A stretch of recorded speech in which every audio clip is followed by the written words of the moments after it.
colloque de ces derniers jours, du 11 et 12 juin, à Paris, un colloque organisé par les associations juives laïques. Je suis absolument stupéfait, en réalité je ne suis pas stupéfait parce que je savais, cette façon de dire que les juifs sont les enfants d'Israël, c'est une contre-vérité totale. Ou alors, si, c'est une vérité pour une certaine population. Et la question qui se pose, en vérité, c'est est-ce que les juifs actuels sont les descendants des enfants d'Israël ou les descendants des Hébreux? Et en fin de compte, c'est une sorte de mélange entre les deux. C'est que l'autre jour, je parlais d'un mot vaïse.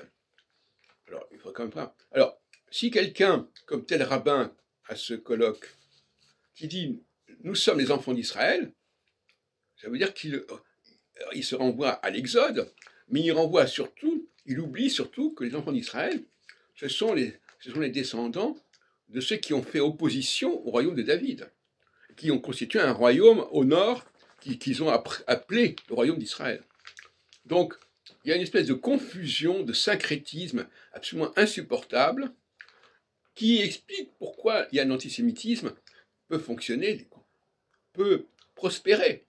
Parce que si on est sur tous les fronts à la fois, si on est à la fois du côté des Hébreux qui sont des leaders qui peuvent entraîner des populations non juives, qui peuvent dominer le monde non juif, et de l'autre côté des populations juives lambda qui sont attachées à un certain État, eh bien là déjà il y a deux positions complètement différentes qui sont tenues en même temps, syncrétiquement, et qui par conséquent vont coaguler et coaliser contre elles des partis, des camps complètement différents qui vont se regrouper autour de la question juive.